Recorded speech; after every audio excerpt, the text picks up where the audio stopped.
வணக்கம். மாநிலச் செய்திகள் வாசிப்பவர் ஜமீர் அக்தர்.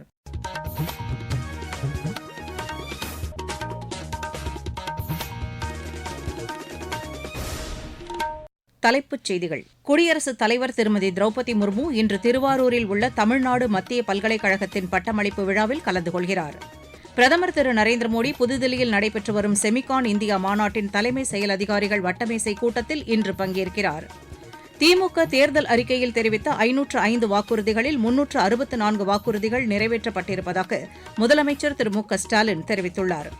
தேர்தல் வாக்குறுதி தொடர்பாக முதலமைச்சரும் மாநில நிதியமைச்சரும் மாறுபட்ட தகவல்களை வெளியிட்டிருப்பதாக பிஜேபி மாநில தலைவர் திரு நயினார் நாகேந்திரன் கூறியுள்ளார்.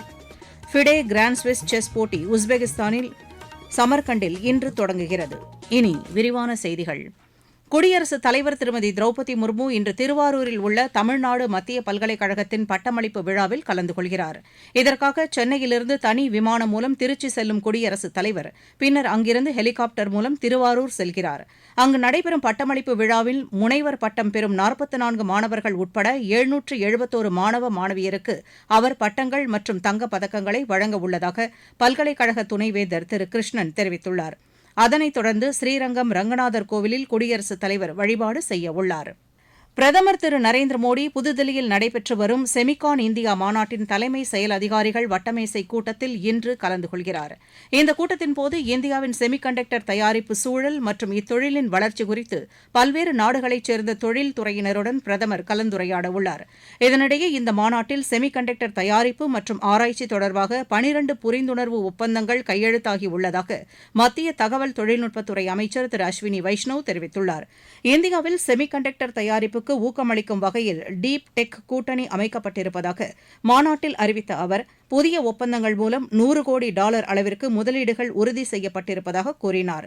இந்த கூட்டணி வரும் காலத்தில் தூய்மை எரிசக்தி, உயிரி தொழில்நுட்பம், குவாண்டம் தொழில்நுட்பம் மற்றும் விண்வெளி துறைகளுக்கும் விரிவுபடுத்தப்படும் என்று அவர் குறிப்பிட்டார். இந்தியாவில் தயாரிக்கப்படும் சிப்புகள் உள்நாட்டு சந்தையிலும் சர்வதேச சந்தைகளிலும் கிடைப்பது உறுதி செய்யப்படும் என்றும் திரு அஸ்வினி வைஷ்ணவ் தெரிவித்தார். திமுக தேர்தல் அறிக்கையில் தெரிவித்த 505 வாக்குறுதிகளில் 364 வாக்குறுதிகள் நிறைவேற்றப்பட்டிருப்பதாக முதலமைச்சர் திரு மு க ஸ்டாலின் தெரிவித்துள்ளார்.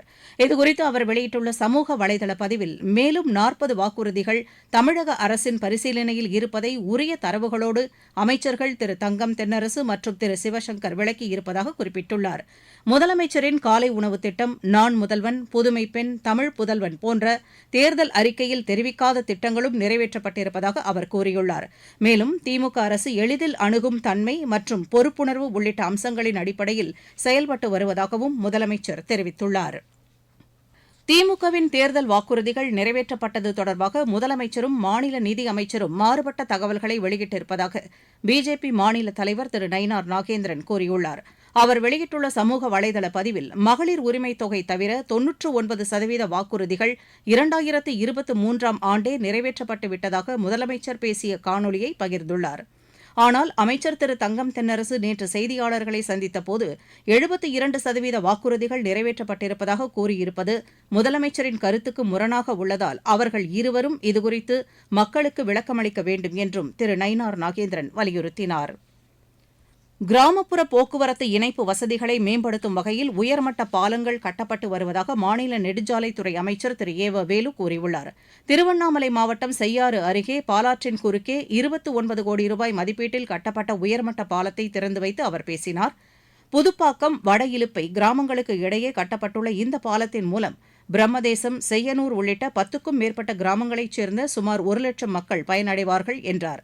இதேபோன்று செய்யாறு, காஞ்சிபுரம் இடையே 60 கோடி ரூபாய் மதிப்பீட்டில் புதிய பாலம் கட்டப்பட இருப்பதாகவும் திரு ஏ வ வேலு தெரிவித்தார். நீங்கள் கேட்டுக்கொண்டிருப்பது மாநில செய்தி அறிக்கை. மோடி அரசின் 11 ஆண்டுகள் உலக பொருளாதாரத்தில் 4ஆம் இடம். உலக தரத்திலான கட்டமைப்பு வசதிகள், 25 கோடிக்கும் மேற்பட்டோர் வறுமையிலிருந்து மீட்பு, 86 கோடிக்கும் மேற்பட்டோருக்கு இலவச உணவு தானியங்கள், அனைத்து துறைகளிலும் வளர்ச்சி, சேவை, நல்லாட்சி, ஏழைகளின் நலன். இதுவே மோடி அரசின் தாரக மந்திரம். வளர்ச்சியடைந்த இந்தியாவிற்கான மோடி அரசின் பயணத்தில் இது அமுத காலம். அஇஅதிமுக ஆட்சிக் காலத்தில்தான் மதுரை நகரில் பல்வேறு திட்டப்பணிகள் செயல்படுத்தப்பட்டதாக அக்கட்சியின் பொதுச் செயலாளர் திரு எடப்பாடி பழனிசாமி கூறியுள்ளார். மதுரையில் நேற்று பிரச்சாரம் மேற்கொண்ட அவர் 1300 கோடி ரூபாய் செலவில் முல்லைப் பெரியாறு அணை நீரை பயன்படுத்தி மதுரை மாநகருக்கான குடிநீர் திட்டம் செயல்படுத்தப்பட்டதுடன் வைகை ஆற்றின் குறுக்கே தடுப்பணை மற்றும் ஆற்றின் கரையோர பகுதிகளில் விரைவு சாலைகள் அமைக்கப்பட்டதையும் சுட்டிக்காட்டினார். இதேபோன்று குடிமராமத்து திட்டம் மூலம் கண்மாய்கள் தூர்வாரப்பட்டதாகவும் அவர் குறிப்பிட்டார். ஆனால் திமுக அரசு மாநிலத்தின் வருமானத்தை பெருக்காமல் மக்கள் மீது கடன் சுமையை அதிகரித்து வருவதாகவும் திரு எடப்பாடி பழனிசாமி குற்றம் சாட்டினார். ஐநா சபையின் மாணவர் கல்வி பயணத்தின் ஒரு பகுதியாக தாய்லாந்தின் பாங்காக்கில் நடைபெற்ற நீடித்த வளர்ச்சி இலக்குகள் குறித்த மாநாட்டில் தமிழகத்தைச் சேர்ந்த அரசு பள்ளி மாணவ மாணவியர் 6 பேர் கலந்து கொண்டனர்.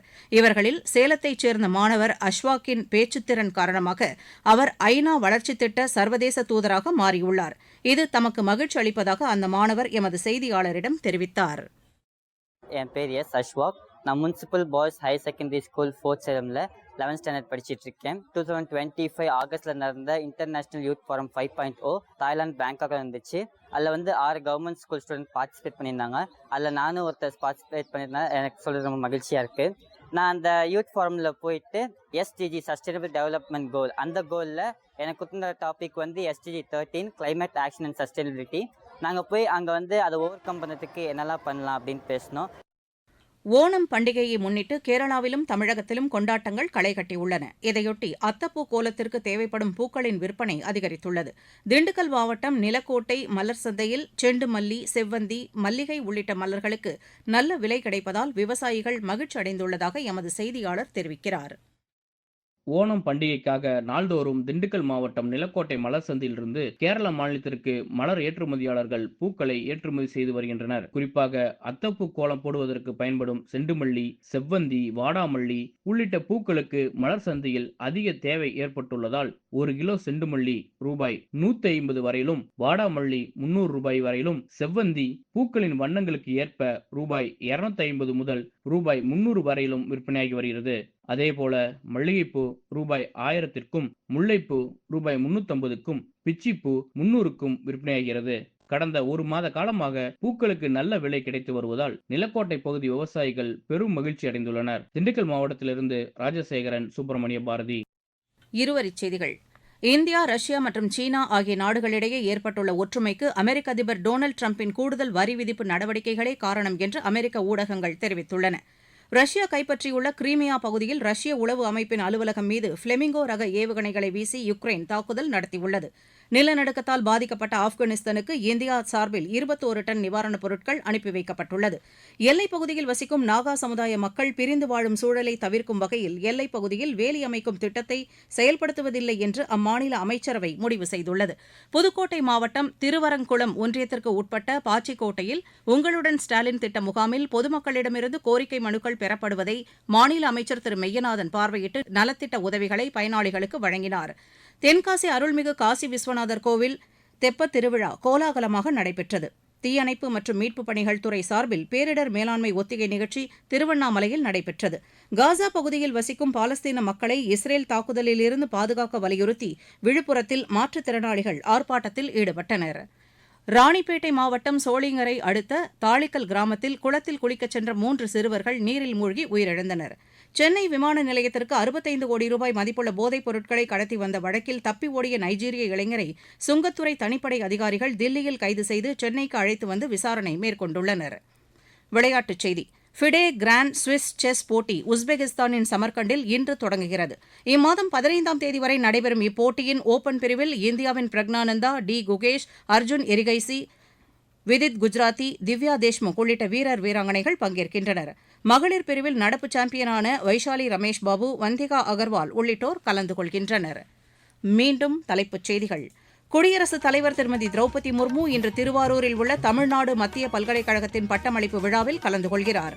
பிரதமர் திரு நரேந்திர மோடி புதுதில்லியில் நடைபெற்று வரும் செமிகான் இந்தியா மாநாட்டின் தலைமை செயல் அதிகாரிகள் வட்டமேசை கூட்டத்தில் இன்று பங்கேற்கிறார். திமுக தேர்தல் அறிக்கையில் தெரிவித்த 505 வாக்குறுதிகளில் 364 வாக்குறுதிகள் நிறைவேற்றப்பட்டிருப்பதாக முதலமைச்சர் திரு மு.க. ஸ்டாலின் தெரிவித்துள்ளார். தேர்தல் வாக்குறுதி தொடர்பாக முதலமைச்சரும் மாநில நிதியமைச்சரும் மாறுபட்ட தகவல்களை வெளியிட்டிருப்பதாக பிஜேபி மாநில தலைவர் திரு நயினார் நாகேந்திரன் கூறியுள்ளார். ஃபிடே கிராண்ட் ஸ்விஸ் செஸ் போட்டி உஸ்பெகிஸ்தானின் சமர்கண்டில் இன்று தொடங்குகிறது. இத்துடன் இந்த செய்தி அறிக்கை நிறைவு பெறுகிறது.